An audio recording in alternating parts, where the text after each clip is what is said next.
If there's one thing we all love seeing in movies and TV shows, it's a good revenge story. Just think about John Wick tearing the world apart over his dog, or even the classics like The Count of Monte Cristo. We root for it, we get hyped, and when that moment of payback finally comes, it's incredibly satisfying. But have you ever stopped to wonder what happens when revenge becomes your only reason to live? What if, in the end, it doesn't bring peace, only a massive emptiness that turns you into a hollow shell? That's exactly the premise Vinland Saga uses to hook you in, before pulling the rug out from under you. The story follows Thorfinn, a boy who spends over a decade chasing the chance to kill the man who murdered his father. But here's the twist. The anime isn't really about revenge. It's about what comes after. It's about a stolen purpose, and the brutal journey to find a new reason to live. And before we dive deep into this epic saga, tell me in the comments, what's the best and worst revenge story you've ever seen, in anime or movies? I'll pin the most creative answer at the top. Alright then, get ready, because in today's video, we're breaking down the full story of this masterpiece. We kick things off in the middle of chaos, during a naval battle in 987. Thors, a badass Viking, is in the thick of the fight, but he suddenly starts to zone out, imagining his wife and baby daughter in a field of flowers. The whole margarine commercial vibe ends abruptly when he realizes he's actually surrounded by dead bodies.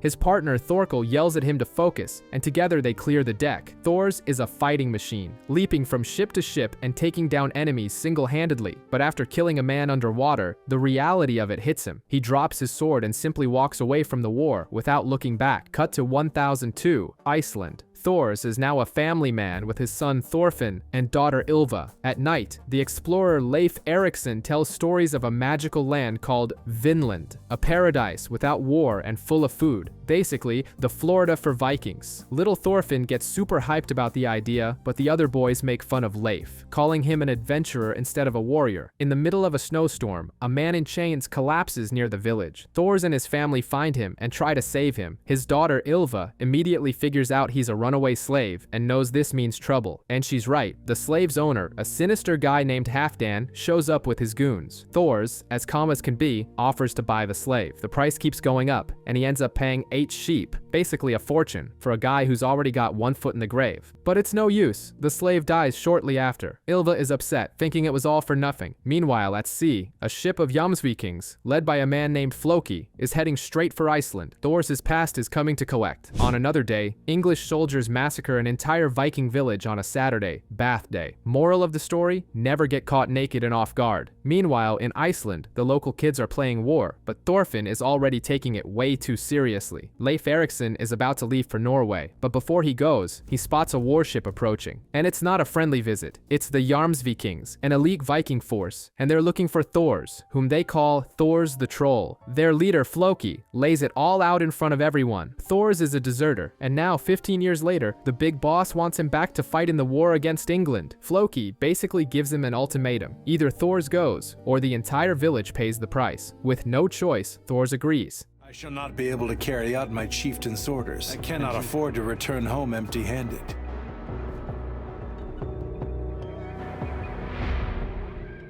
Later revealing to Leif that he fled the war because he was tired of killing. The news of war gets the village's young men excited, and Thorfinn gets completely swept up in the hype. He starts taking their war games too seriously, breaking one of the other boys' arms. Later, while rummaging through his dad's stuff, he finds an old dagger and becomes fascinated. Thors appears, grabs the dagger by the blade, yes, cutting his own hand, and gives him a lecture. You have no enemies. Listen to me. Listen well. You have no enemies. No one does. There are no enemies.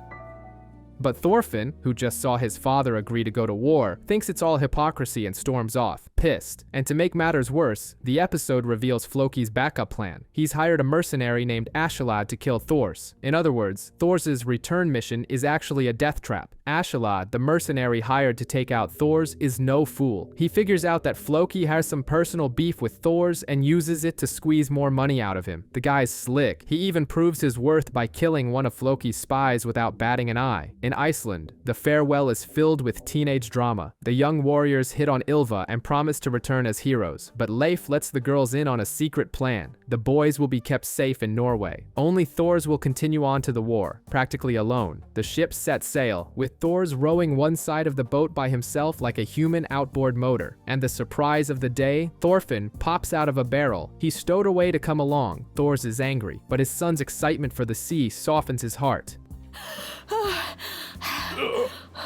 Thorfinn! It's the sea! They arrive at the Faroe Islands to rest, but they walk right into a classic trap. Askeladd and his gang are already waiting. They've blocked the fjord's exit with wreckage and have surrounded Thors's and Leif's ships. The situation is tense. 2 enemy ships are closing in, and archers are positioned on the cliffs above. There's nowhere to run. Askeladd's right-hand man Bjorn downs some psycho mushrooms to go full berserker and get ready to fight. But Thors doesn't wait for the attack. He gives his old dagger to Thorfinn for protection and, in an epic leap, boards the enemy ship alone, ready to handle business. The Troll of Yam is back in action. Not bad. Troll of Yam.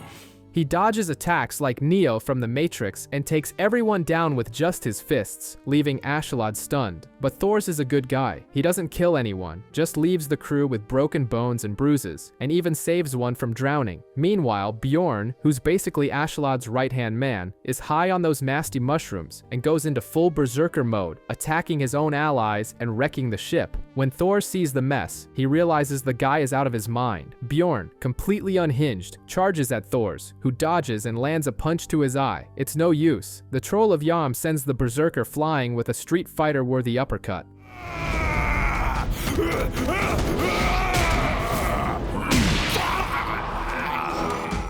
Seeing that things are getting out of hand, Thors jumps back to his own ship, breaks the planks the pirates would use to board, and warns them that half their men are already down. He knows these guys won't run, so he points his sword at Askeladd and challenges him to a duel, in Odin's honor. If Askeladd wins, he gets everything. If Thors wins, they have to clear out. Askeladd, ever the cocky one, accepts the challenge. He recognizes Thors as the legendary Troll of Yam, and Thors realizes it was Floki who set him up. The fight begins, and Askeladd tries a dirty trick, but Thors is too fast. Their exchange of blows is so intense that Askeladd's blade starts to crack. In a brilliant move, Thors pretends his sword broke, and when Askeladd goes in for the final blow, he disarms him and wins the duel. But a pirate is a pirate. Bjorn takes Thorfinn hostage. With no choice, Thors surrenders to save his son. Askeladd, breaking his promise, gives the order, and a hail of arrows turns Thors into a human pincushion. Before dying on his feet, Thors makes Askeladd swear to spare the others. Thorfinn, in shock, clings to his father's body. Later, under the cover of darkness, the boy sneaks onto Askeladd's ship, swearing revenge.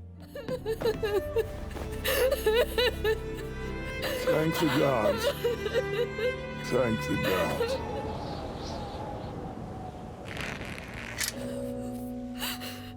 Father!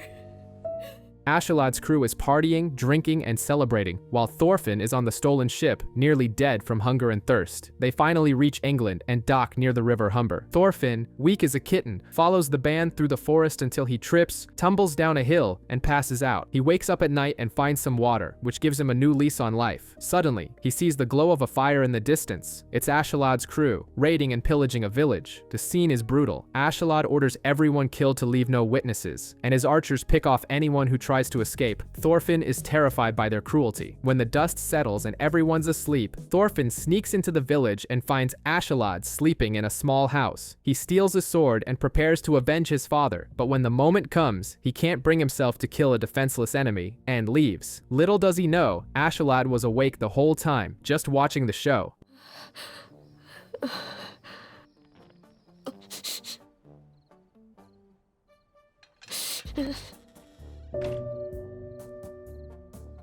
The next day, Thorfinn, full of bravado, challenges Askeladd to a duel. Askeladd laughs and says he should have tried to kill him in his sleep. Thorfinn replies that, as Thors' son, he would never do something so cowardly. The fight begins, and it's a disaster. The kid is clumsy, the sword is too heavy for him, and Askeladd dodges effortlessly, causing Thorfinn's sword to get stuck in a wooden post. The whole crew starts laughing at him. To top off the humiliation, Askeladd gives the boy a swift kick, ending the charade in seconds. We jump forward in time to 1002 AD. Askeladd's band is now a mercenary army in England, working for the Danish forces. They make a deal with other Vikings to attack an English troop in exchange for gold and treasure, but their conversation is cut short by a hail of arrows. They've walked into an ambush. In the chaos, Thorfinn remembers Askeladd's promise of a duel if he proves himself useful on the battlefield. A soldier nearly finishes him off, but Askeladd shows up and saves the boy, still mocking him for his weakness. Pissed off, Thorfinn gets back up, and when another soldier attacks, he manages to kill him. It's the first time he's taken a life, and the kid breaks down, crying and screaming.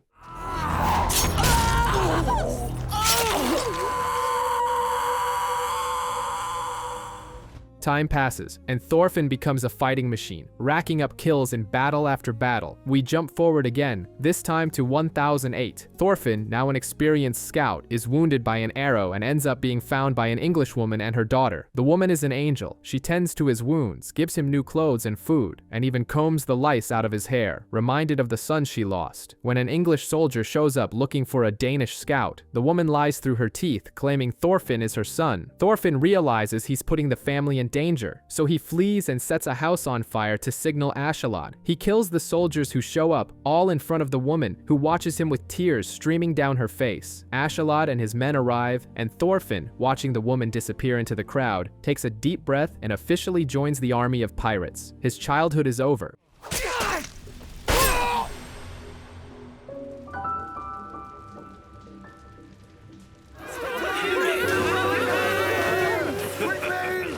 The raiding and pillaging season is over. King Sweyn decides it's time to give the soldiers a break until next summer, which means Askeladd and his band of pirates are out of a job. While Bjorn wonders what they'll do for the winter, since they've already plundered every decent village, Askeladd has a brilliant idea. Do as the birds do and go where the food is. The destination? France. There, they stumble upon a conflict near the Loire River. A fort is being fiercely defended, and a group of attackers is getting their butts kicked. Askeladd, ever the opportunist, sees a business opening. He decides to send Thorfinn as a messenger to the attackers with a straightforward proposal. You guys suck at this, we'll help, and in return, we get half the loot. Thorfinn, of course, complains that he's killed a ton of people and still hasn't gotten his duel. As a bonus, Askeladd promises him 3 gold coins, but the boy doesn't want money, so the condition changes. To get his duel, he has to bring back the head of at least one commander. Thorfinn arrives at the enemy camp, and communication is a disaster. Nobody speaks his language, and they're ready to arrest him as a spy. Out of patience, Thorfinn takes a guard hostage and demands someone who can understand him. When they finally take him to the chief, Jaboth, the guy thinks the idea of splitting the treasure is absurd. The negotiation gets tense, but Thorfinn plays dirty. Either they accept, or Askeladd and his 100 men will join the fort's defenders. Jaboth, left with little choice, agrees. Askeladd's plan is insane. His men carry their longships up a mountain to attack from the lake, a weak point in the defense. The French guards see this and think a dragon is climbing the hill. The next morning, the battle resumes. While the French attack the front gate, Thorfinn goes full Spider-Man, scaling the wall with his daggers, and going straight for the leader of the defense, taking him out. At the same time, Askeladd's ships appear on the lake, taking everyone by surprise. The fort falls in minutes. Jaboth struts in, thinking he's a master strategist, only to find that not only is everyone already dead, but the treasure is gone. From the river, Askeladd shouts that the split will be fair. The French get the victory in the fort, and he gets the gold. To add insult to injury, they've burned all the Frenchmen's boats and escape by going down a waterfall. In the middle of the getaway, Thorfinn shows up with the commander's head and demands his duel. Askeladd agrees, but with arrows flying, he says, "We'll deal with that later. Now row." Your promise.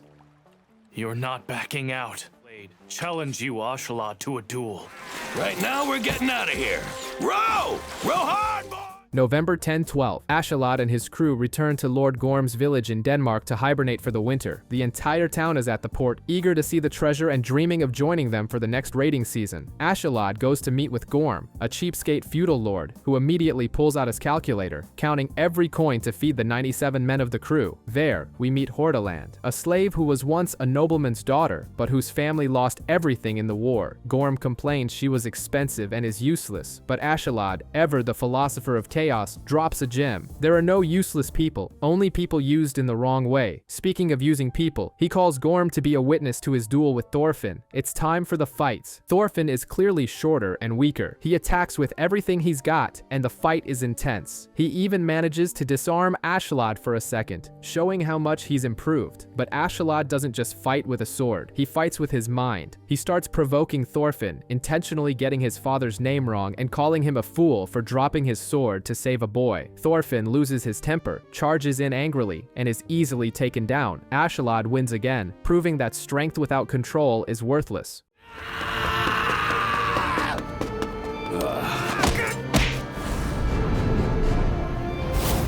You can't let yourself get all worked up. Looks like you still have a lot to... Later, Thorfinn is on the ship, which once belonged to his father, and dreams of him. Thors says he understands his thirst for vengeance, but that a true warrior doesn't need a sword. Thorfinn wakes up to find Hordaland, who has brought him food. She asks if he is also a slave, and he replies that he is a warrior. He says that if he were her, he would have already killed Gorm and escaped. She says she can't, and he tells her the hard truth. Then you'll be a slave forever. It's then that he remembers a story, a land to the west, called Vinland, a warm place with no wars and no slavery. A spark of hope in the midst of so much darkness. Meanwhile, the larger plot unfolds. King Sweyn is invading England and wants his son Canute to stop being a pretty boy and prove his worth on the battlefield. The massive Danish fleet arrives in England but gets stuck at London. The reason? London Bridge, which has been turned into an impenetrable fortress, and the man in charge of its defense is none other than Thorkel the Tall. Askeladd, seeing the perfect opportunity to make a name for himself, calls Thorfinn over and makes him an offer he can't refuse. Bring me Thorkel's head, and I'll give you your duel. Driven by hatred, Thorfinn accepts immediately. Before the fighting starts, the Danes try diplomacy. Floki, one of King Sweyn's commanders, approaches to offer Thorkel double his pay to switch sides. Thorkel's response is epic. He says fighting the weak is no fun, and the real thrill is fighting the strong, the Danes. To make his point crystal clear, he hurls a gigantic stone at Floki's boat, nearly sinking the messengers. The attack begins. The Vikings try to destroy the bridge's pillars, but Thorkel appears, using tree trunks as spears and smashing the boats one by one as if they were made of paper. The man is a weapon of mass destruction. That's when Thorfinn enters the scene, leaping from a ship's mast directly onto the bridge. The Battle of David versus Goliath begins.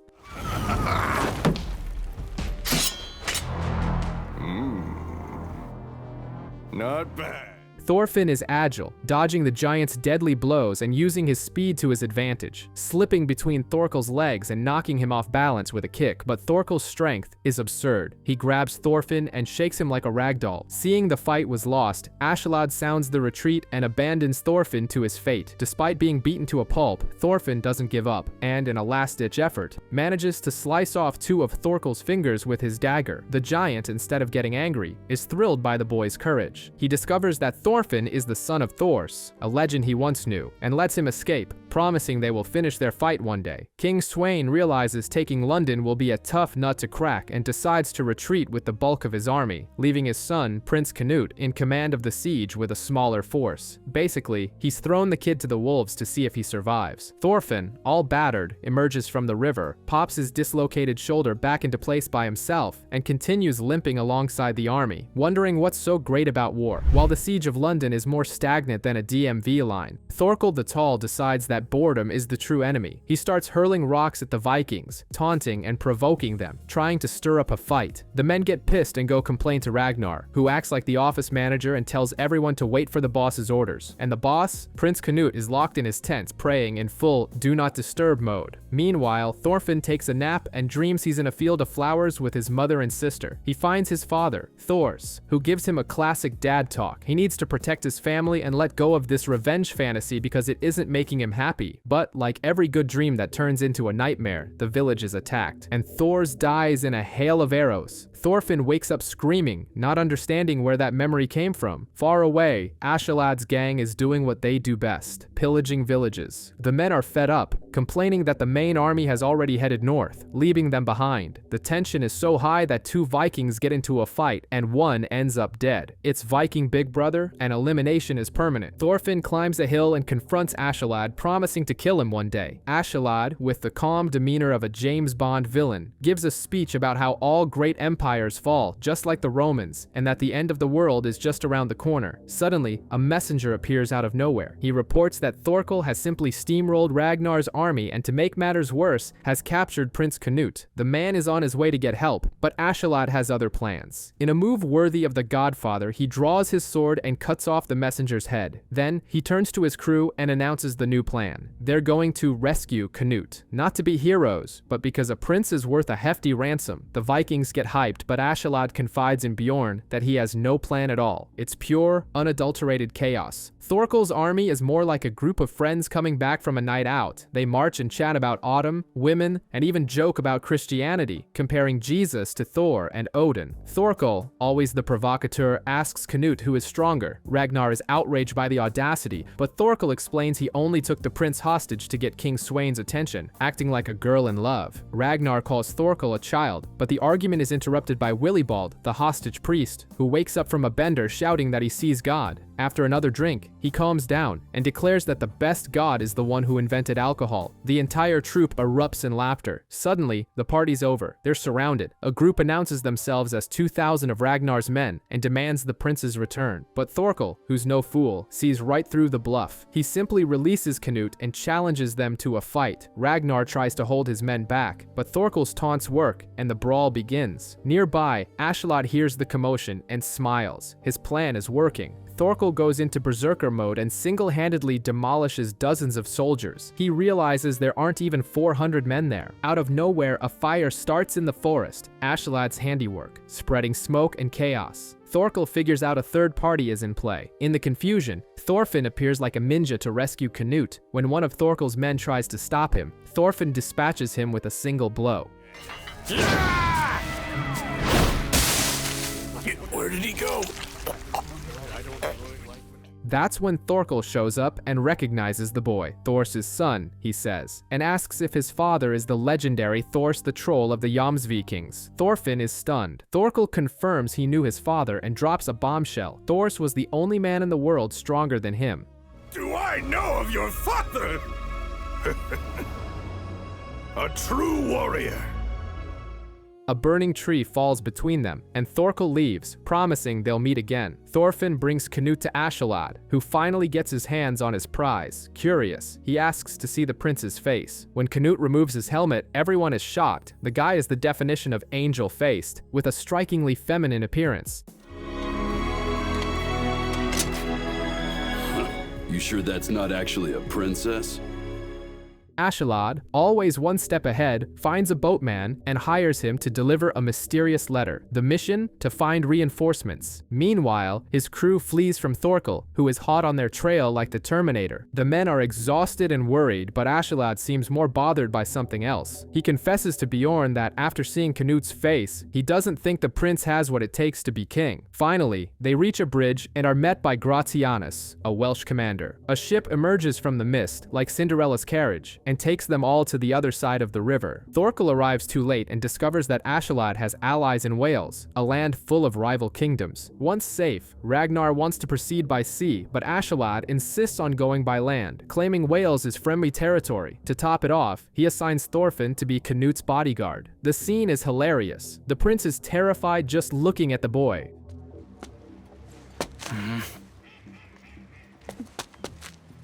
Come now. Gratianus, the Welsh general, explains that his help comes at a price, a non-aggression treaty when Canute becomes king. But he's not impressed with the prince either, calling him weak-eyed. The company continues its march. The Vikings dream of the money they'll make, while Willibald, the priest, tries to teach them about love, which to them sounds like some weird spell. Gratianus and Askeladd chat, and the Welshman even mentions the legend of King Arthur. Everything seems calm until the group's early warning system, the super hearing ear, detects something. Two messengers from a neighboring kingdom appear, but it's a trap. Arrows begin to rain down from the hills, and Askeladd's crew is caught in an ambush. And, in a quick cut to another location, we see Leif, Thorfinn's old friend, mistaking a young blonde slave for the boy he's been searching for. In a flashback, we see a boy emerging from the sea, carrying his mother in his arms. He faces a young Gratianus and explains that her last wish was to die in her homeland. Heavy stuff. Cut to November 1013. The Danes are steamrolling the English resistance, and King Sweyn only cares about one thing. Where is Canute? Floki, the messenger, says the prince disappeared after a skirmish with Thorkel's army. The king's reaction is basically, let me know if you hear anything, but he doesn't seem too concerned. Meanwhile, Askeladd's company is ambushed in Wales. Arrows are flying, but Askeladd, cool as a cucumber, tells everyone not to fire back. He simply turns to the Welsh leader Asser and starts speaking his language, to everyone's surprise. The guy's multilingual. Asser doesn't trust the Danes, saying they break more promises than a politician on the campaign trail. Then comes the most awkward moment. Askeladd tries to get Canute to speak to show some leadership, but the prince freezes up, like a shy kid at a school presentation. Ragnar, the overprotective dad bodyguard, steps in and explains that life in the palace is a real-life Game of Thrones, and Canute clammed up to survive. Askeladd apologizes, but Thorfinn, who's no fool, knows it's pure theater. To break the stalemate, Askeladd drops a bombshell. He's not 100% Danish. His mother was a Welsh noblewoman, making him a descendant of the legendary Artorius. Yes, King Arthur. And the final plot twist? He hates the Danes. With that revelation, they strike a deal. The company will pretend to be prisoners to cross the territory. During the march, Thorfinn can't resist taunting Canute, who finally snaps and starts talking, and not with a stutter either. He gives a super intelligent explanation, saying his silence is caution, not cowardice. Everyone stops, shocked. Thorfinn, impressed, calls him a clever princess, and the two start bickering like an old married couple. It seems the prince has finally found his voice. We meet Amund, a girl who stole a ring and is now having an existential crisis, terrified of going to hell on Judgment Day. Her family is deeply religious and constantly says the Danes are the devil incarnate. The irony is thick. Meanwhile, at the Viking camp, brothers Atli and Torgrim talk about their unbreakable bond, and the drunk priest Willibald tries to philosophize about love. In the middle of their chat, they mention an old fight against a man named Thors, who dropped the classic line, "A true warrior needs no sword." Willibald becomes obsessed with the idea. Askeladd's company's situation worsens as the snow becomes heavier. Ragnar suggests turning back, but Askeladd has a much more Viking-like idea: raid the nearest village for supplies. This is where the two worlds collide. Askeladd's men invade Anna's village. Bjorn bursts into her house right at dinner time. The family is taken captive along with the other villagers. Askeladd, with chilling coldness, does the math and comes to a brutal conclusion: there isn't enough food for everyone, and leaving living witnesses is too risky. He then orders all the villagers to be executed. Willibald tries to protest but is immediately silenced. Hiding behind a tree, Arni watches the massacre of her family and all her neighbors. It's a scene of pure horror. Afterward, she manages to escape. Alone in the snow, she looks up at the sky and, instead of despair, feels a strange euphoria. To her, the existence of such absolute evil only proves that God's judgment is real and necessary. What a dark ending. Right now, my heart is racing.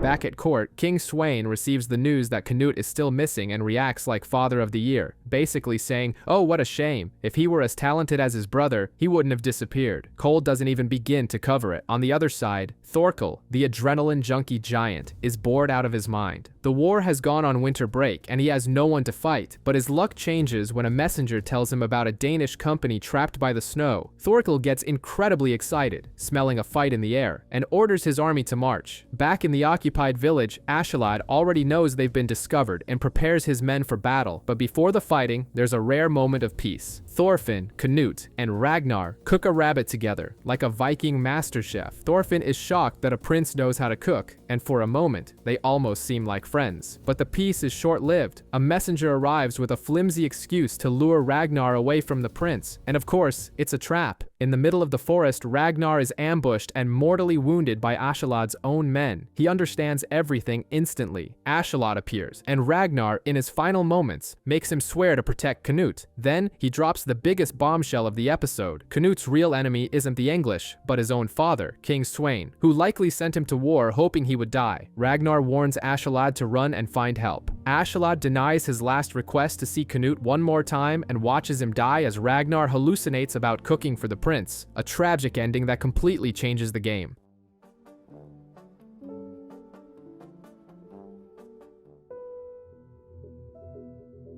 Ragnar's body is brought to Canute, and Askeladd, with a straight face, claims he died fighting the English, stabbed in the back. Then he leaves Thorfinn to babysit the prince and goes to take care of business. In a conversation with Bjorn, Askeladd reveals his plan. He killed Ragnar because the old man was coddling the prince and turning him into a weakling. Askeladd is betting everything that Canute can become a true leader, but if the boy remains a pushover, he'll simply abandon him. It's a high-stakes gamble. Shortly after, Askeladd goes to interrogate an English captain. When the man refuses to talk, he grabs a pair of shears and starts to trim the prisoner's nails. Despite the torture, the Englishman holds firm, calling the Danes beasts. Askeladd then gives a history lesson, explaining that the Anglo-Saxons also stole this land from the Celts. Basically, it's the pot calling the kettle black. The captain finally cracks, but with laughter. He reveals that Thorkel the Tall is on his way. The news spreads like wildfire, and Askeladd's army goes into a full-blown panic. Meanwhile, Canute is in denial, clinging to Ragnar's body. Askeladd loses his patience and slaps the prince across the face to wake him up to reality. During their escape, Askeladd's men start to conspire. Led by a man named Thorgrim, they plan to hand Canute over to Thorkel. Askeladd, nobody's fool, can already smell the betrayal. The situation worsens when Thorkel appears on a hill and, just to show off his power, hurls a spear that impales 4 men at once. Desperate, Askeladd's men finally turn on him, surrounding the prince. The tables have turned. In that moment, Askeladd has a flashback of his mother talking about Avalon and the return of King Artorius. Back in the present, he faces his men, drops a "Truth is, I hated every second with you guys," and unceremoniously cuts the heads off 2 of the traitors. Thorfinn, who was just waiting for an excuse to fight, springs into action.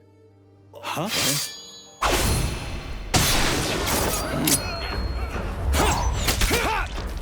He, Bjorn, and Askeladd make a quick getaway with Canute on a sled. Askeladd stays behind to hold the line, facing half of his own army. From a distance, Thorkel sees the infighting and gets annoyed that they started the party without him. The group of traitors led by Atli catches up to the sled, but they didn't count on Bjorn's ace in the hole, a berserker mushroom. The guy turns into a monster and goes after everyone. The sled flips, and Thorfinn, agile as ever, steals a horse and rides back to help Askeladd. Askeladd is in trouble. His age is catching up to him. He takes an axe to the back, but his armor holds. This enrages him, and he splits a man in 2, helmet and all. The others are terrified. Thorgrim, the leader of the rebellion, orders them to shoot his legs. Askeladd falls, wounded by several arrows. As Thorgrim moves in for the kill, Thorkel appears out of nowhere and starts massacring the traitors. That's when Thorfinn arrives. He faces the giant and screams that Askeladd is his prey. If Thorkel touches him, they'll have a real fight. Askeladd is shocked, thinking, is this rat challenging a bear? Thorkel, finding the whole thing hilarious, accepts the challenge. A duel. The prize? Askeladd himself. I'm excited, son of Thors! Scion of a family of warriors!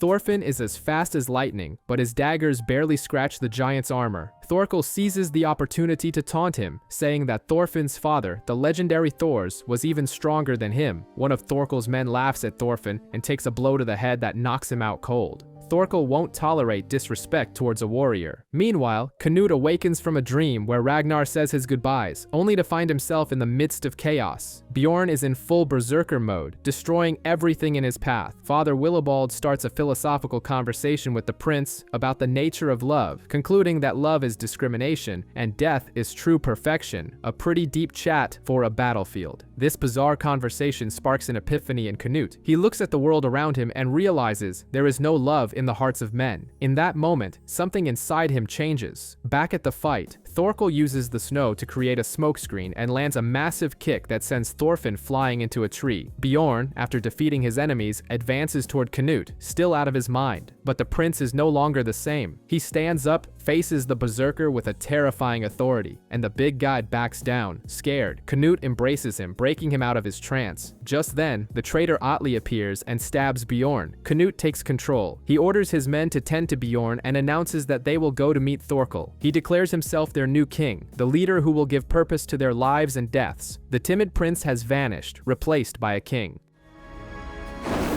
Is the duty of a king. Thorfinn wakes up after the fall, a bit dazed, but he quickly realizes he's in the middle of a duel with Thorkel and gets back on his feet. The giant Thorkel, with a real Rocky Balboa vibe, decides to give the kid a moment to recover. Thorfinn, full of pride, says he doesn't need it, but then he looks at his own arm and oops, it's broken. Askeladd shows up to play field medic and fix the damage. Meanwhile, Thorkel, thrilled with the fight, decides to run his mouth about Thorfinn's father, Thors. And then comes the soap opera level plot twist. Thorkel and Thors were Jomsviking commanders. Thors was such a beast that he earned the nickname the Troll of Jom. The leader of the Jomsvikings, Sigvaldi, liked him so much that he gave him his own daughter, Helga, to marry. Thorfinn's jaw drops when he discovers his grandfather is the head of the Jomsvikings. To top it off, Thorkel reveals he's Sigvaldi's brother, which makes him Thorfinn's great uncle. A real family reunion in the middle of a battlefield. Thorkel explains that Thors vanished during a battle, and everyone thought he was dead, but months later, he reappeared and we get a flashback. Thors, with his wife, decides to abandon the Jomsvikings to become a true warrior, which, for him, meant giving up fighting. A furious Thorkel tries to stop him, but Thors, even unarmed, breaks his axe and knocks him out with a single blow.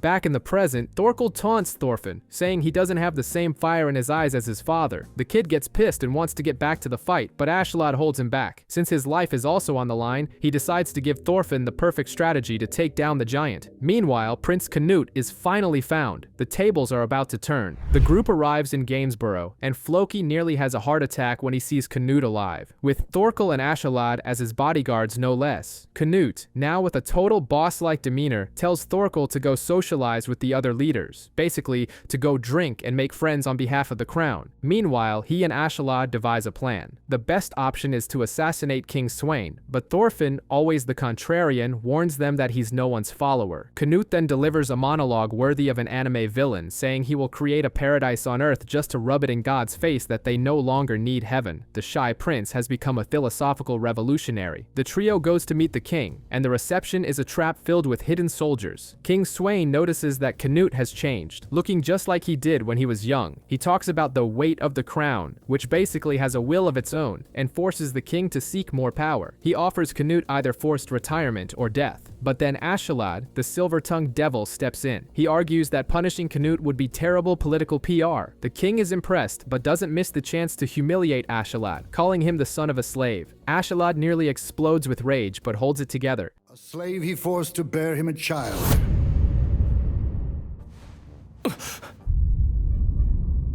The king agrees to reward Canute at a banquet in York. Later at the party, we discover that Father Willibald, without his beard, is just a 23-year-old kid, and Askeladd, ever suspicious, realizes that Gunnar, Ragnar's brother, is likely a spy for the king. To end the night, Askeladd has a surprisingly sentimental moment with Atli, telling him that Bjorn is dying and advising him to give up the warrior's life. Arriving in York, the first person they meet is Leif the Explorer, who recognizes Askeladd immediately. And speaking of Askeladd, he's already putting a Hollywood-level plan into action, a fake assassination attempt on Canute. An archer fires but hits a body double. Thorfinn, faster than a bullet, chases down and knocks out the attacker in front of everyone. In the midst of the chaos, Leif sees Thorfinn in action and recognizes him. The reunion is emotional, with Leif crying tears of joy. He tells Thorfinn that his mother is sick and begs him to come home, but Thorfinn, blinded by revenge, coldly refuses. The body double, who was actually a slave, doesn't survive. Askeladd's plan, however, works perfectly. The rumor that King Sweyn ordered the assassination of his own son spreads like wildfire, putting the king in a political bind. Now he can't do anything to Canute without looking guilty. Askeladd also confirms that Gunnar is indeed a spy and that they are using him to feed the king false information. With the dust settling, Thorfinn finally demands his promised duel with Askeladd, but just as they're about to start, Bjorn appears, barely able to walk. He asks to fight Askeladd, wanting a warrior's end so he can enter Valhalla. In the middle of the duel, he confesses that all he ever wanted was to be Askeladd's friend. Askeladd defeats him, and in a heartbreaking moment says, "You were my only friend." To one day become your friend. And you always have been a true friend. After giving his companion a wordy end, Askeladd turns to an impatient Thorfinn and tells him to come. The real duel is about to begin, but something feels different. Meanwhile, Thorkel and Canute are in the audience, like UFC commentators. Thorkel bets on Askeladd, saying he has the aura of a winner, but Canute, being the sharper one, points out that Thorfinn defeated Thorkel himself, which in theory should make Askeladd an easier target. Thorkel gets pissed and argues that it's not that simple, that anything can happen in a fight, in the ring or rather the field. Askeladd tells Thorfinn to attack. When the boy hesitates, Askeladd simply throws his sword away and calls him out for a fistfight.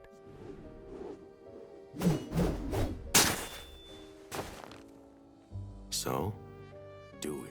Thorfinn charges with everything he's got, but Askeladd, who knows his every move, dodges and takes him down as if he were a child. It's a massacre. Thorkel even retracts his bet, saying it's not even a duel anymore. Askeladd humiliates Thorfinn, telling him he never learns and that his victory against Thorkel went to his head. Canute interrupts the beating and declares Askeladd the winner. That's when Askeladd decides to teach him a lesson. He explains that Thorfinn loses because he's an emotional idiot. When his anger takes over, his brain shuts down, making him an easy target. And then he drops the bombshell. Askeladd reveals that he hates Vikings, and the first man he ever killed was his own father. The flashback begins. The name Askeladd means cupboard and ash, a nickname he got for being the son of a slave and doing dirty work. His sick and abused mother would tell him stories of an ancient hero, Artorius, who would one day return to save them. One day, she has a breakdown and mistakes Askeladd's father, Olaf, for the hero. Seeing that his father is about to kill her, young Askeladd grabs a sword and attacks him. Olaf defeats him, but realizes the boy is his son and takes him in. For 2 years, Askeladd pretended to be the perfect son, trained, earned everyone's trust, and when he got the chance, he killed his father in his sleep, even framing one of his half-brothers for it.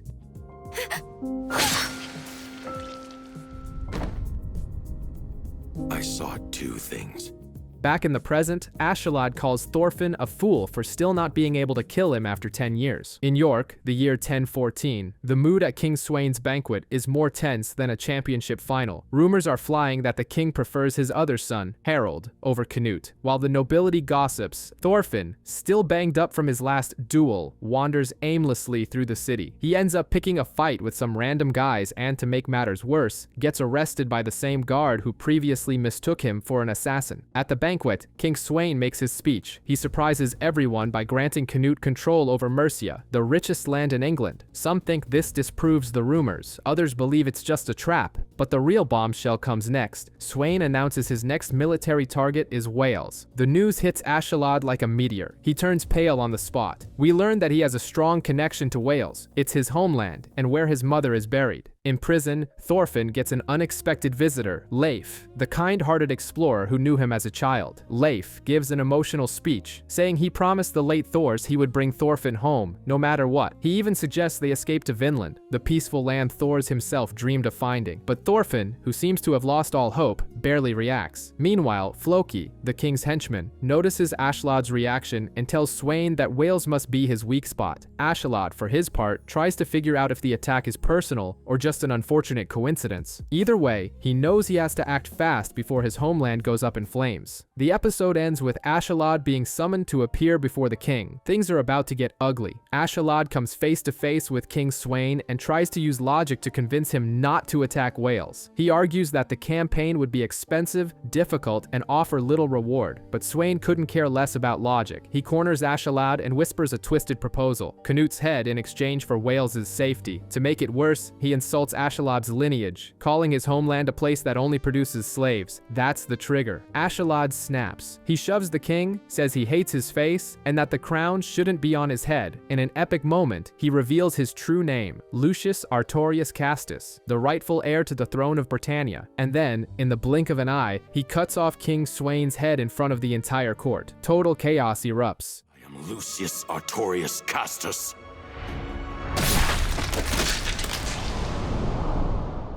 Canute, witnessing the scene, orders his men to kill Askeladd, but he secretly explains to Thorkel that it's all an act. Askeladd is feigning madness to take the fall for the king's death. saving both Canute and Wales in a final sacrifice. He has become the villain so Canute can become the hero. Thorfinn arrives just in time to see Askeladd fighting off dozens of guards. In the midst of the confusion, Canute approaches and, taking advantage of a distraction, stabs Askeladd. Thorfinn falls into despair, screaming for his enemy to get up because the revenge was supposed to be his. In his last breaths, Askeladd looks at Thorfinn and asks what he will do with his life now that his sole purpose is dying. Seeing the boy's lost face, he advises him to move on, to go beyond Thors' world and become a true warrior, and then he dies.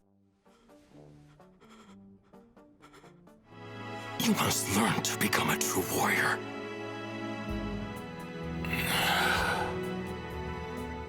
Enraged and aimless, Thorfinn attacks Canute, but is quickly subdued by Thorkel. Canute, now with the crown in hand, takes command. He cancels the invasion of Wales and declares himself the new ruler of England. As Thorfinn is dragged away, his fate more uncertain than ever, we meet Einar, a guy who's training to be a woodcutter, or rather, a warrior, but his mother quickly shuts him down, saying he'd be useless in a battle. The reason for all this effort? To protect the village they rebuilt after it was burned down. Einar is tired of always losing, especially after his father died fighting for them. But peace is short-lived in the Viking world. The village is attacked again. Einar, his sister Lotta, and their mother run into the forest, but an arrow hits his mother in the back. She tells her children to flee, but they refuse to abandon her. In her final moments, she begs Einar to take Lotta and live. And just like that, she's gone in front of her children. Before they can process it, the invaders arrive and grab Lotta. Einar tries to stop them, but is thrown aside. In an act of courage, Lotta uses a hairpin to stab one of the men, who gets pissed and kills her on the spot. Einar watches his entire family get deleted in front of him, and to make it worse, the men decide to sell him for a few coins to buy beer. You'll pay for... What's done is done.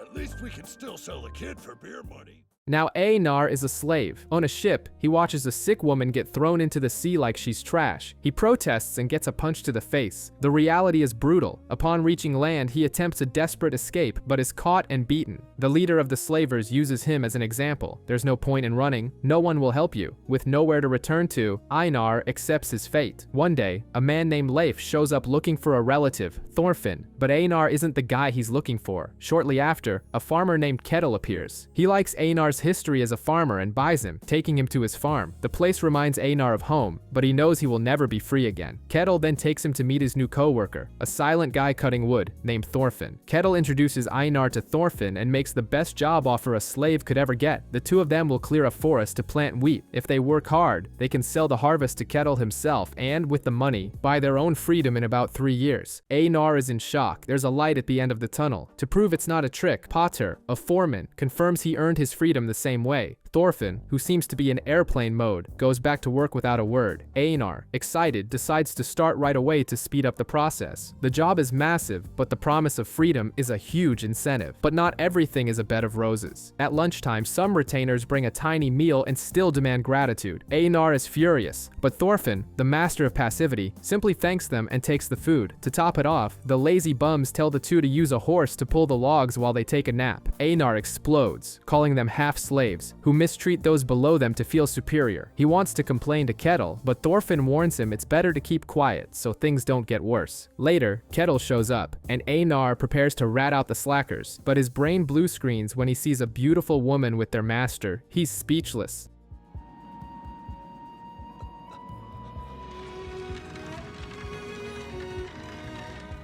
In another part of the farm, we see Einar's opposite, Olmar, Kettle's son. The boy hates farm work and dreams of being a great warrior. Despite being a disaster at even drawing his own sword, he scoffs at the farm, argues with his father, and gallops off, full of frustration. At night, Einar complains about how ungrateful Olmar is and vents about his experience with war, saying soldiers are beasts in human skin. Thorfinn remains silent, but Einar's words clearly transport him to his own dark past. The retainers Fox and Badger, acting like the worst masculinity coaches in history, take Olmar out for a drink and give him a brilliant idea. To become a real man, he needs to kill someone, and the perfect target, according to them, is one of the farm's slaves. The next morning, Einar wakes up to Thorfinn's screams from a terrible nightmare, though he can't remember anything. At the well, they meet the beautiful woman from the day before. She introduces herself as Arnaid, and to Einar's surprise, reveals she's also a slave. The almost romantic moment is interrupted by Fox and Badger, the farm's guests, who are actually its security. They order Einar and Thorfinn to follow them. Einar's gut feeling was right. They're taken to Olmar. Fox hands the boy a sword and tells him to kill Einar as a rite of passage. Einar doesn't hesitate. He lunges at Olmar and yells for Thorfinn to run and get help, but Thorfinn doesn't move. With a chilling calm, he offers to die in Einar's place. He says they only need one sacrifice, so they should just kill him and let Einar get back to work. Everyone is stunned. Fox, intrigued by Thorfinn's lack of fear, starts to provoke him, making small cuts on his body and saying that death only has value because everyone fears it. Thorfinn responds with a question that silences everyone. Why should I fear death? Nothing good has ever happened to me in my life. Does something good come from living? In all the days I've lived, no good thing. The line leaves Fox speechless and furious. He slices off a piece of Thorfinn's ear and threatens to take out his eye. But just as he's about to strike, a voice shouts, "Stop!" It's Snake, the head of security, who has just arrived. Fox freezes in fear. Snake walks up, punches Fox in the face, and demands an explanation. The manager has arrived to shut the party down. Snake is casually eating while listening to the report on the incident. He thinks the guests are idiots for messing with the slaves. Badger, one of the henchmen, complains that Thorfinn got cocky. Suddenly, Snake apologizes to Thorfinn, only to draw his sword and attack him out of nowhere. Seeing those eyes, Thorfinn has an instant flashback to Askeladd, and his body reacts on instinct, attempting to kick the guy. The move surprises everyone. Snake gets the message. Thorfinn's body wants to live. He tells everyone to leave the two alone and warns that if they cause any more trouble, they'll go without food. This leaves Thorfinn with a nagging question, wondering if he really wants to live. Potter, the farm's medic, shows up to patch up Thorfinn. He explains the cuts aren't deep, but the ear is a lost cause. Potter apologizes for the trouble, but Einar is skeptical, saying that to these people, their lives are worth less than an insect's. Thorfinn, in his nihilistic mode, just says that's how the world works. The strong kill the weak. Potter gives Thorfinn some new clothes, and Einar gets pissed that the guy doesn't even say thank you. Despite being let off work, Thorfinn goes back to cutting trees, and Einar joins him. Seeing Thorfinn's fighting skills, Einar asks if he's been to war and if he's killed people. Thorfinn confirms, saying he's killed so many he lost count. At night, Einar, remembering his family, has a breakdown and tries to suffocate Thorfinn in his sleep. At the same time, Thorfinn is having a horrifying nightmare about all the people he's killed. Einar stops when he hears the screams. Thorfinn wakes up and asks why he won't leave him alone in his nightmares, saying he's no different from the men who killed Einar's family. Einar snaps back, telling him not to be so arrogant because he wasn't the one who killed his family. He reminds Thorfinn that they're still alive, and that's something. For the first time, Thorfinn thanks Einar for waking him up. Next, we get a quick flashback to the moment Askeladd reveals his true name, and then kills King Sweyn. Cut to the present. The king is dead, and the war between Denmark and England has resumed. Canute, Sweyn's son, is now the commander of the Danish army. He arrives in Mercia to a scene of total destruction. To make matters worse, he sees his own soldiers looting everything and taking girls. Canute is not pleased with the lack of discipline, and without a second thought, orders them all beheaded and their heads displayed on the road. Zero tolerance for chaos. Canute's visit has two purposes. The first is to negotiate with a man named Edric. The second is to deal with Thorkel, who shows up screaming his name, looking like an angry Hulk because his battle was interrupted. Canute tries to be the strategist, talking about the bigger picture, but Thorkel only cares about fighting and calls Canute a kid. He gives him some real talk. You're going to have to get your hands bloody, just like Askeladd did. After the lecture, Thorkel backs down for now. At the meeting, Edric offers a measly sum of silver for Canute to leave. Canute feels insulted, reminding him that he's the king, and Edric is trying to kick him out of his own territory. Canute then proposes a deal. Edric helps him get rid of the other king, Ethelred, and in return, he keeps his lands. Edric refuses, so Canute shows him who's boss. He lights a signal fire and dozens more respond on the horizon, revealing a massive army ready to burn everything down. The message is clear: buy your peace with Ethelred's head. You can still buy your safety from me with Ethelred's head.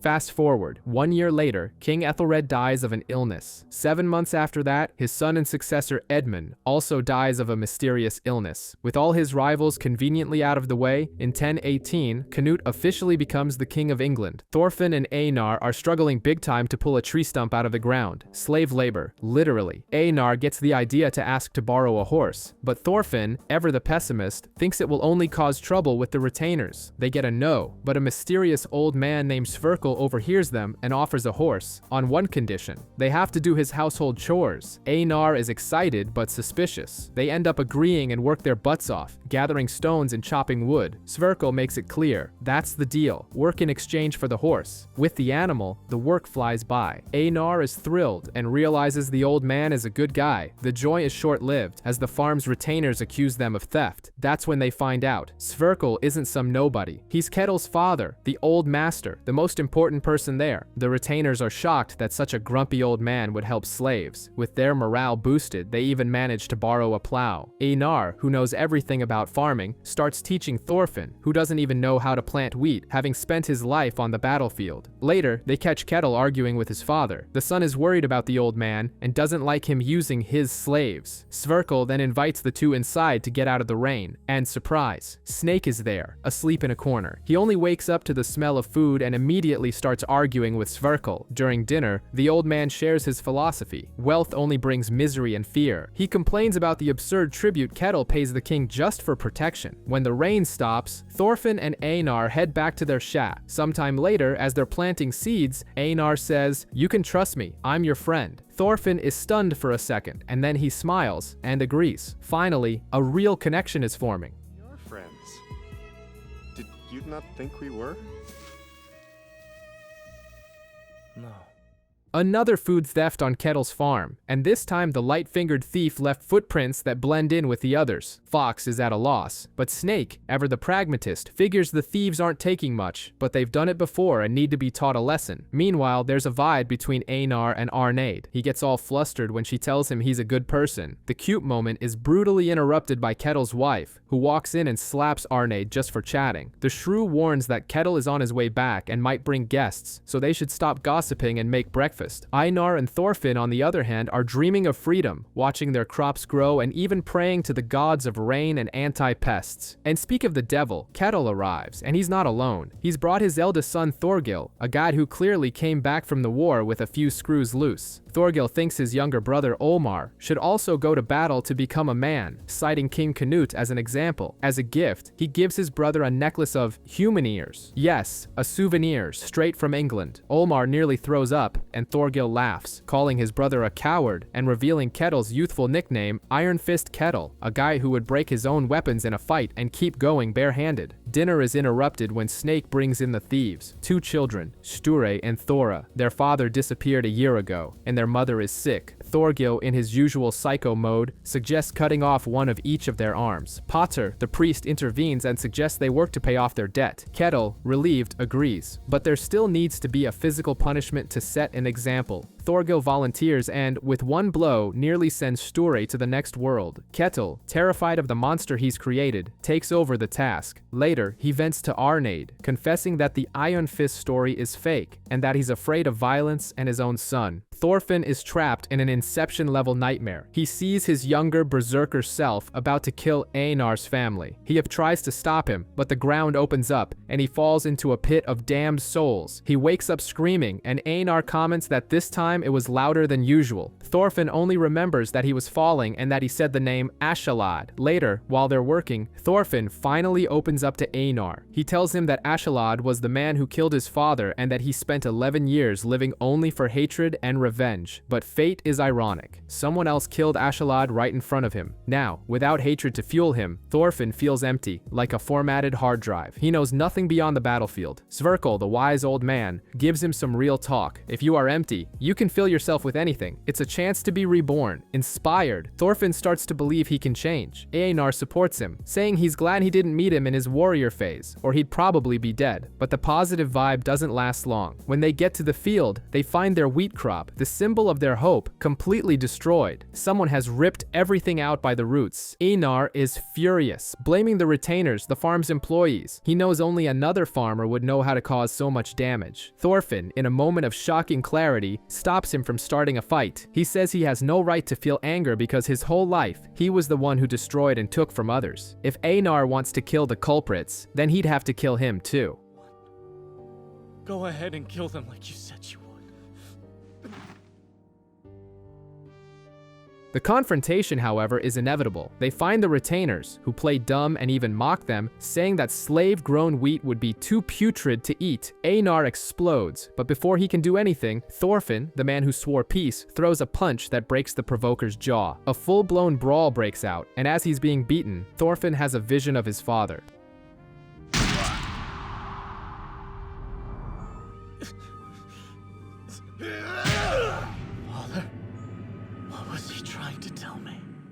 Thorfinn wakes up in a scene worthy of a butter commercial. Green hills, a little lamb jumping on him. He thinks it was all just a nightmare, but the reality is, he's still unconscious on the ground. In the dream, the landscape changes. He sees that he really did kill Einar's family. His father Thors appears and says the line that will change everything. You have no enemies. No one has any enemies. The ground opens up again, and Thorfinn falls into an abyss that is basically the Viking hell, an eternal mosh pit of dead warriors killing each other. And who's the host of this place?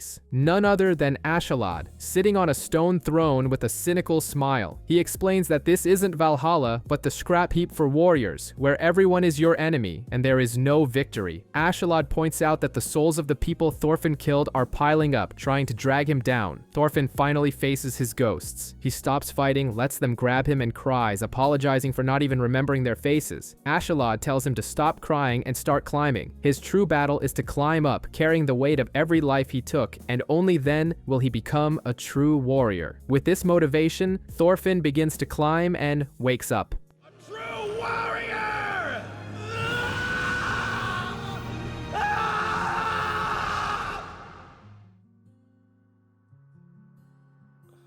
He sees Einar on the ground, but alive. They won the fight. As they walk back, Thorfinn finally breaks down. He cries and confesses everything to Einar. The deaths, the violence, the emptiness, and there, all broken, he makes a promise. He will never hurt anyone again. He wants to atone for his sins and be reborn. Einar doesn't understand everything, but he listens to his friend. Meanwhile, Ketil resolves the situation with the retainers. He shows them a button pater found in the destroyed field, proving their guilt, but creates a cover story. It was wild boars, to avoid a civil war on the farm. Ketil shows that, despite not being Iron Fist, he has a strength of his own. After 3 years of hard work, Thorfinn and Einar finally take down the last tree and celebrate. Einar already has a plan. With the next harvest, they'll buy their freedom and have some money left over. The problem is what to do next. Einar has nowhere to go back to and worries about Arnid, but Thorfinn is realistic. Ketil will never free her. Thorfinn isn't sure if he'll return to Iceland either, but then he drops a bombshell and asks his friend, "Do you think it's possible to create a world without war and slavery?" Einar thinks that's just a dream. Out of nowhere, Ketil himself appears and, like a nice boss from a movie, sees their work and offers them a huge discount. As soon as they sow the land, they will both be free. They're in shock, speechless, until it finally sinks in and they explode with joy. To make things even better, Ketil asks if, after they're free, they'd be interested in becoming his hired hands. Meanwhile, on the other side of the map, the mood is heavy. Canute arrives in Jelling and finds that his brother, King Harald, is on his last legs, like a final scene in a drama. Canute starts having flashbacks to his childhood when Harald was a good brother, but the nostalgia is cut short by a bizarre hallucination. He looks at a bag on the floor and sees his father's head inside. Things get even darker when he visits the dying Harald. His brother can barely speak, and Canute is already practically saying, "Don't worry, Denmark is mine now." That's when Sweyn's ghost appears to haunt him, accusing Canute of poisoning his own brother out of sheer ambition. Sweyn tells him the truth. The crown is a curse, and you will suffer more than I did. Canute, instead of freaking out, starts talking to the ghost, justifying Harald's death as necessary to create his utopia. It gets to a weird point where he proposes a friendship with his father's ghost, since they are both cursed. Canute Canute is training with his bodyguard, Wolf, and surprises everyone with his agility, even in heavy armor. He notices Wolf showing off for Estrid, who is watching from a distance. Using his 200 IQ, Canute distracts his opponent and wins the fight with a shield bash. Shortly after, his advisor Gunnar brings bad news. The kingdom needs money. Raising taxes on everyone could spark a rebellion. Canute's solution is simple and cruel. Instead of taxing everyone more, why not just confiscate the lands of wealthy farmers? And the first name on the list is Kettle's.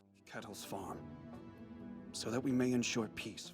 Speak of the devil, Kettle arrives in Jelling only to discover that King Harold has died. To make matters worse, his troublemaker's son, Omar, has already wandered off into town looking for a fight. And just like that, Omar bumps into a merchant, ruining his goods, and instead of apologizing, he draws his sword like a schoolyard bully. Kettle swoops in, punches his own son, and pays for the damages. This is where we reunite with Leif and his adoptive son, Bug Eyes, whose real name is Thorfinn. Yes, another Thorfinn. Leif starts asking questions about Kettle's slave, blonde, brown eyes, from Iceland, a former warrior. All the details match up. Leif is ecstatic, having finally found the Thorfinn he's been searching for years. Meanwhile, Kettle manages to get a meeting with Canute, who treats him exceptionally well. Everything seems great until the clueless Omar interrupts to ask for a spot in the king's army. To prove his worth, he tries to slice a roasted pig and fails miserably in one of the most embarrassing scenes ever. Later, Wolf tells Canute that Omar is useless, but Canute has other plans. He says Omar could be useful for his true goal. Kettle's farm will be the first one he seizes. The whole friendship act was just a front. A hooded man hires some thugs to mess with Omar for being rejected by the royal guard. The main joke? He lost a fight to a roasted pig. They find Omar and humiliate him so badly that he can't take it anymore and draws his sword. The leader of the bullies, Brode, starts beating Omar without even using his own weapon. Just then, Thorgil, Omar's psycho brother, shows up and is furious to see his brother crying. He gives him an ultimatum. Either you kill him, or I'll kill you. Thorgil gives him a sinister pep talk. Omar charges, and out of nowhere, the hooded man flicks a coin into Brode's eye. With his enemy blinded, Omar manages to run him through with his sword. It's his first kill, and the boy is in shock.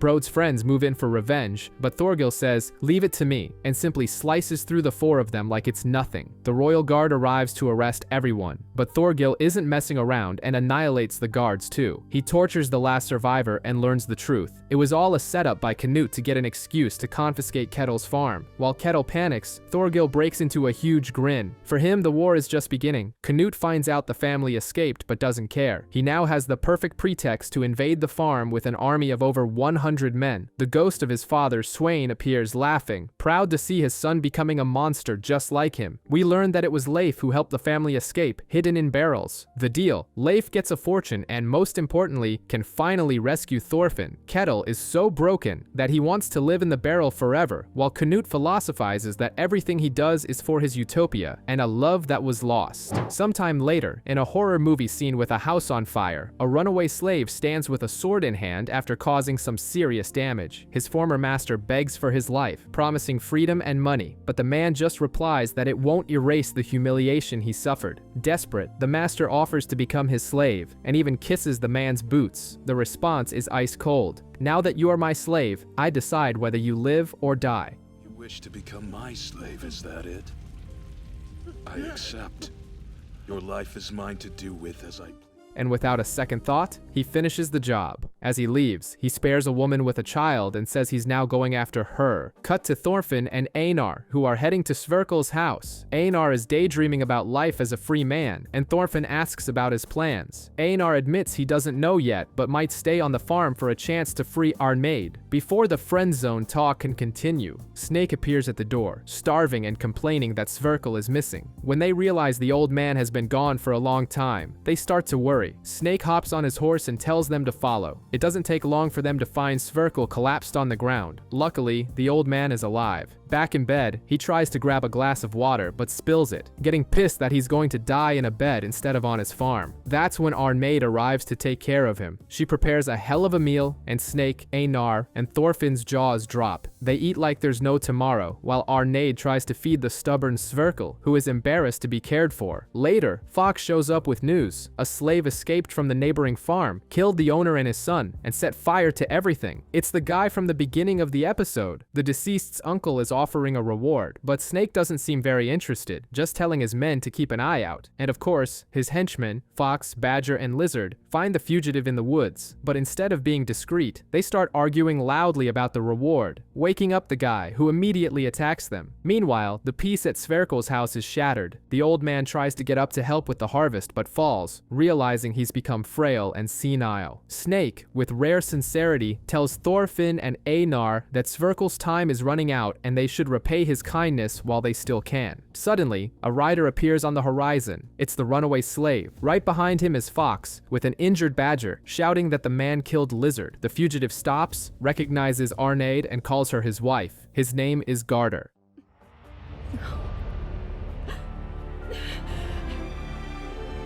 Arnheid! Last I found you, my beautiful wife!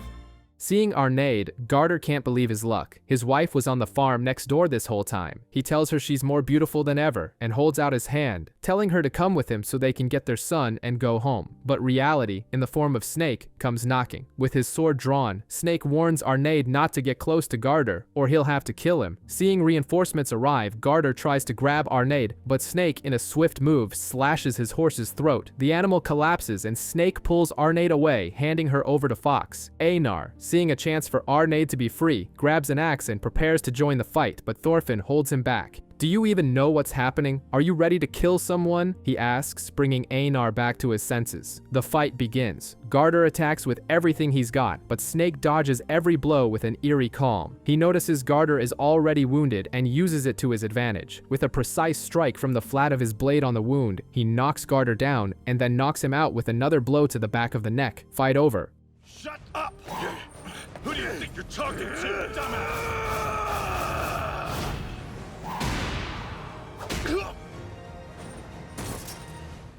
Snake orders his men to tie him up and tells Einar that a slave's opinion doesn't matter. Garter killed one of his men and tried to kidnap Ketil's property, so there's no forgiveness. Later, Einar can't contain himself and wants to come up with a rescue plan, but Arnheid stops him. She then drops the bombshell. She's pregnant with Ketil's child. To make it worse, she tells her tragic story. Garter went off to a stupid war over some ore, and while the men were away, Vikings raided their village, killed the elderly, and took the women as slaves. That's how she lost her first son, Hjalti. She confesses she was afraid when she saw Garter because the suffering had transformed him. Now, her only goal is to protect the child she's carrying. At night, Arnheid decides to tend to Garter's wounds. Sverkel sees her and shares his own story of regret. 20 years ago, Ketil loved a girl, but a powerful rival wanted her too. Afraid of being annihilated, Sverkel and the village gave in and didn't fight. In the end, the girl died anyway. His lesson is a bitter one. Doing nothing also leaves scars. Sverkel can't help her, but he understands.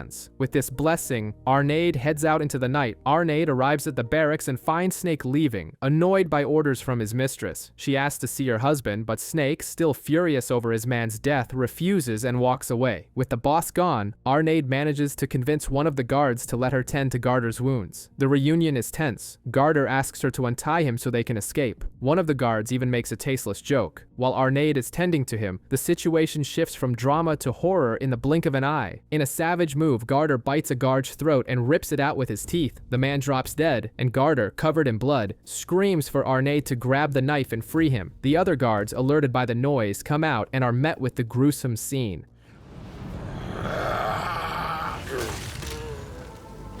Arnheid! We need to hurry!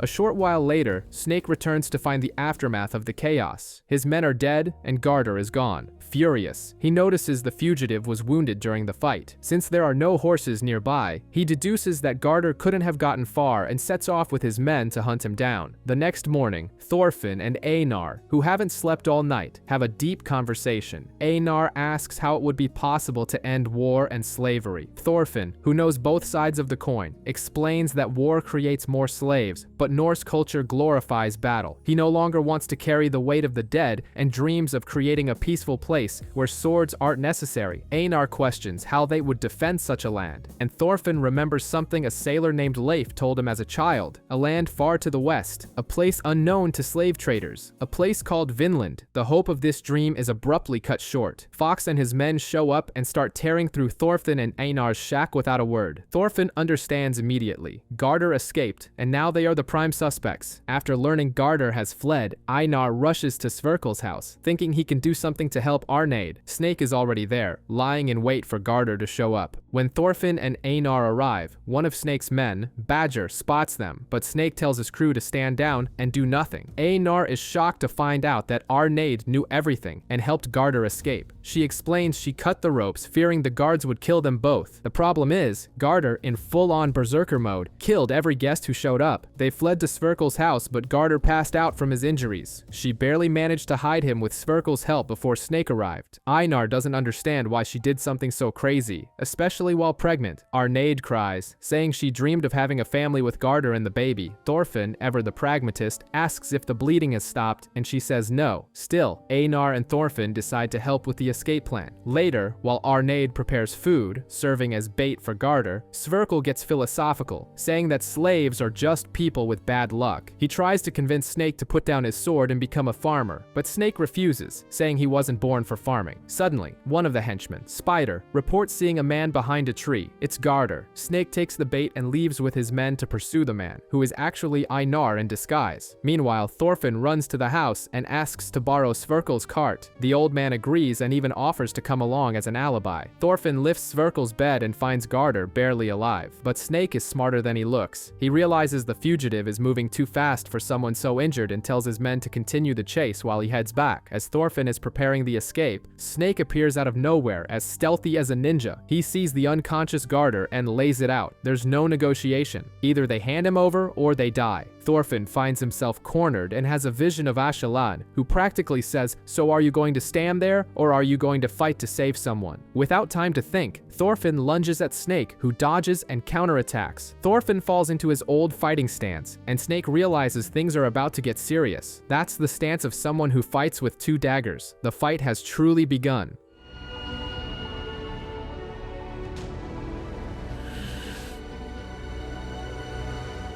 The fight between Thorfinn and Snake is like a brutal ballet. Thorfinn dodges everything, and Snake is shocked by the skill of an unarmed man. They both think the same thing. How did such a skilled warrior end up as a guard on a farm, and the other, a slave? Thorfinn manages to land a punch, but Snake dodges the second and gives him a small cut on the face. Things get serious, and with a surprise kick, Snake knocks Thorfinn out of the way, positioning himself between him and the cart with Garder. Arnheid begs for Garder's life, but Snake is unyielding. The man killed 5 of his men. Sverkel offers the farm as payment, but for Snake, it's not about the money. He gives a speech, saying his men might have been scum, but their lives mattered. He asks if Garder's life is worth more than 5 others, and the silence is his answer. "A life for a life," he says, and stabs Garder. When all seems lost, Garder rises from the cart, Terminator style, and starts strangling Snake, who passes out. Thorfinn tries to stop him, but Garder is in an unstoppable rage. It's Arneid's voice that brings him back. "That's enough. Let's go home," she says. He releases Snake, completely disoriented.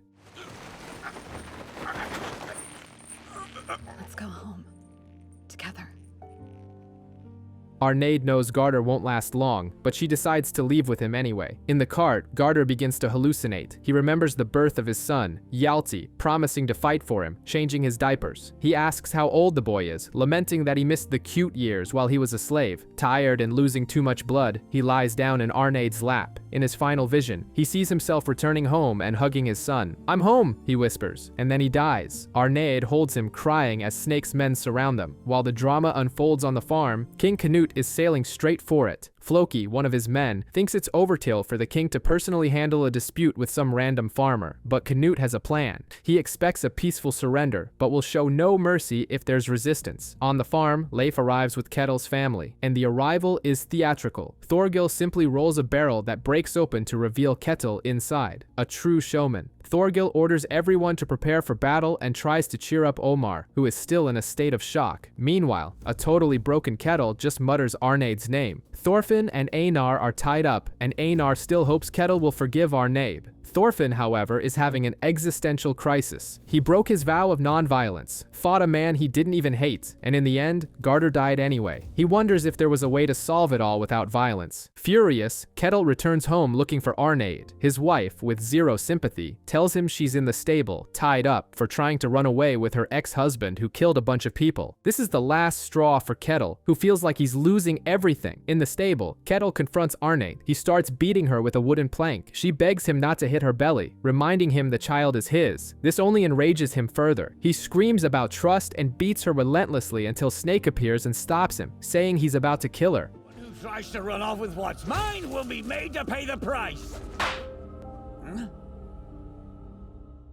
Kettle calms down and tells Potter to treat her wounds. Leif tries to buy Arnaid, since Kettle doesn't seem to want her anymore, but he refuses. He frees Thorfinn and Einar, but Arnaid is not for sale. The two, now free, see the terrible state she's in. Kettle, for his part, grabs his sword, vowing to punish anyone who tries to steal what's his, even if the thief is the king himself. Kettle gathers an army of 350 men, but the reality is quite different. Snake, who's no fool, immediately sees that only about 100 of them actually know how to fight. The rest, just indebted farmers Kettle promised to forgive if they joined the battle. Thorgil's brilliant strategy was to hide the fact that the enemy was the king himself. Now, with their Viking pride on the line, no one is going to back down. Meanwhile, Thorfinn sees the farm turning into a battlefield and wants to get out of there with Arnaid, but she's too weak to travel. Leif, who has finally been reunited with Thorfinn after years, refuses to abandon him again and decides to wait one more day. On the beach, the king's ships arrive. A hasty archer from Team Kettle tries to fire an arrow, but it doesn't even come close, and he gets an earful. Immediately after, a rain of arrows from Canute's army falls upon them, forcing a shameful retreat. Canute disembarks and, seeing that Kettle really wants a fight, sends a messenger with an ultimatum. Kettle and his family are exiled for 10 years. Accept or die. Kettle, however, laughs in the face of danger. Upon learning Canute only has 100 men, he becomes overconfident and promises anything to whoever brings him the king's head. Little does he know that Snake has already seen the troops up close. They're the Thanes, the Royal Guard, and the feared Jomsvikings. The plot twist? Snake reveals that Iron Fist Kettle is a sham. The real one was his master. This Kettle is just an imposter with the same name. Snake stayed on the farm because he had nowhere else to go, but now he feels he must repay his debt. The battle begins, and while the farmers are used as cannon fodder, Thorgil sneaks behind enemy lines. The battle is a massacre. Kettle's army is annihilated by the Jomsvikings as if they were nothing. Snake sees how bad things are, saves Badger, who lost an arm, and orders a retreat. The soldiers flee in desperation, and some even turn on Kettle, who refuses to accept defeat. Meanwhile, Thorgil finally reaches Canute and attacks him. To everyone's surprise, the king manages to defend himself. The fight is insane. Wolf, Canute's right-hand man, joins the fray to save his boss and gets a finger in the eye, but doesn't even flinch and continues to choke Thorgil. Seeing more reinforcements arriving, a frustrated Thorgil dives into the sea and escapes. Canute, impressed, even laments that such a great warrior is his enemy. Far from the fight, the real tragedy unfolds. Arnaid wakes up but refuses Leif's help. She says her family is already waiting for her on the other side and that there's no longer any point in living. She thanks Einar and Thorfinn for everything, and in her final moments, Einar confesses his feelings, but it's too late. Arnaid passes away.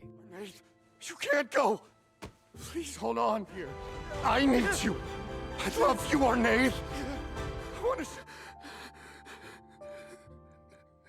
Just as the pain becomes unbearable, Snake appears, carrying a wounded Kettle. Einar, blinded by rage, lunges at him, blaming him for Arnaid's death. Seeing his friend about to walk the same path of vengeance he once did, Thorfinn punches Einar to bring him back to reality. He says that killing Kettle won't ease his pain. After burying Arnaid, Thorfinn makes a decision. He will go to Canute to try to stop the war, not as a warrior, but as a man seeking peace. With the battle paused, Olmar returns to the fortress and finds a horror scene. Wounded, dying men, and shattered families. A girl begs for help for her father, who lost both arms, and the guilt hits Olmar like a ton of bricks. He throws up and collapses in tears as reality finally sets in. In the throne room, the family discusses what to do. Olmar's mother wants to fight to the end, and Thorgil agrees, ready for a glorious death. But his grandfather, Sverkel, intervenes. The decision belongs to the successor, Olmar, and to everyone's surprise, Olmar, sobbing, decides to surrender. He admits he was a coward, that he started it all out of stupidity, stupid pride, and that he no longer cares about Viking honor. He just wants the suffering to end. Thorgil is furious, but Sverkel looks at the unconscious kettle and thinks that, in the end, he didn't lose the farm for nothing. In exchange, his son became a man. All those losses you suffered won't be for nothing. For everything you built, your son has become a man.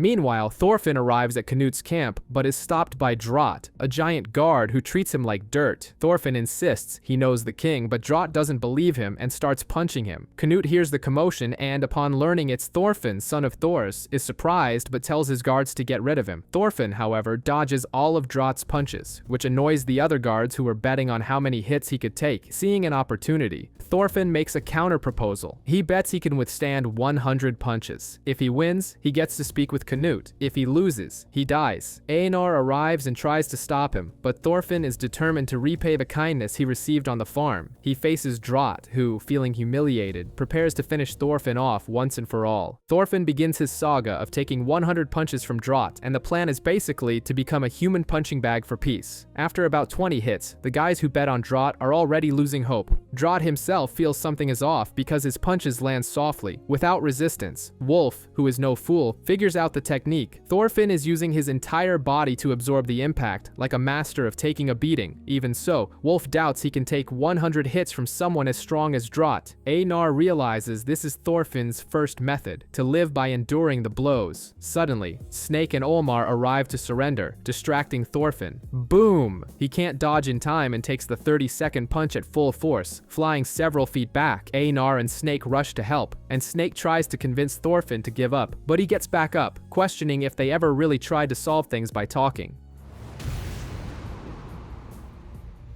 To find some way to resolve this.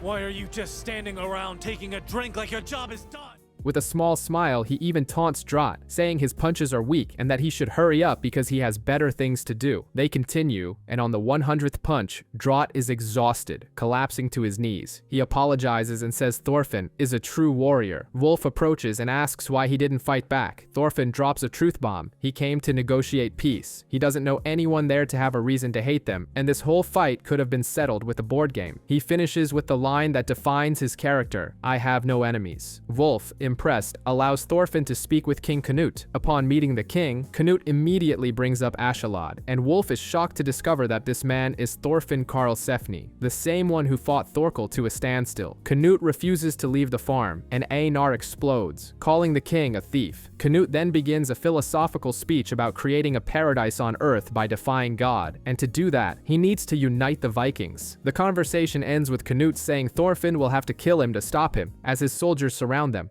Against me? Will you kill me here? Because if you will not, there is nothing you can do to stop me. The tension is thick in the air. Canute, with the ghost of his father whispering in his ear to kill Thorfinn, asks how he intends to stop him. Thorfinn's answer is so simple, it's brilliant. I'll run away. Everyone is like, what? The guy took 100 punches and gave an epic speech about peace, only to bail? Thorfinn explains that he has no right to judge Canute's plan, so the only option left for him is to leave. As Thorfinn and Einar walk away, Canute can't help himself and bursts out laughing. He finds Thorfinn's actions to be the most ridiculous and, at the same time, beautiful thing he's ever seen. He's so impressed by this bizarre peace negotiation that he decides to withdraw his troops, saying he doesn't want to cause Thorfinn any more trouble. Yes, Thorfinn's crazy plan worked. Canute even cancels the seizure of other farms, and ends up improving his relationship with the English nobility. Later, in front of Arnade's grave, Thorfinn finally finds his purpose.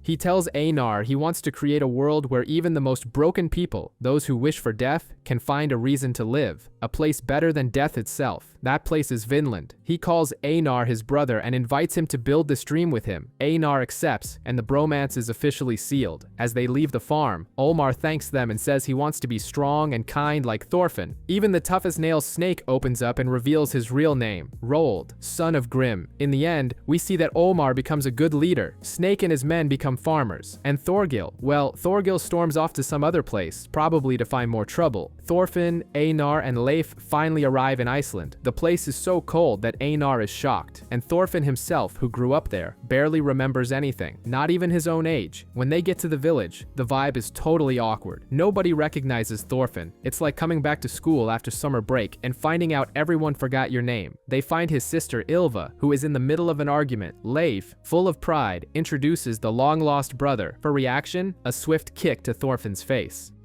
I've come home! He really is your brother, Thorfinn. That's impossible. She thinks he's a con artist, and that Leif made up the whole crazy story. The only one who truly recognizes him is his mother, Helga. The reunion is emotional, with lots of tears and one of those motherly hugs that heals everything. You look so much like him. You really are his son. I'm sorry for everything. But the peace is short-lived. Ylva returns. Helga confirms it's really Thorfinn, and his sister, furious that he was gone for 16 years, throws a punch that knocks the guy out. Welcome home. That night, Thorfinn tells his family his 16-year story. Hate, death, revenge, regret. The whole opera leaves everyone speechless. He explains his plan to create a land of peace in Vinland. His mother fully supports him, revealing that she and Thors also fled from a violent past. Leif, the pragmatist of the group, gets real. The plan is great, but what about the money to fund all this? Still, he promises to help. The episode ends poetically. Thorfinn visits the grave of a slave his father saved and has a vision. He sees his father, Thors, who confirms that he already knows the answer. The image of the two of them together in a vast wheat field closes the season with a message of hope and a new beginning. You already know.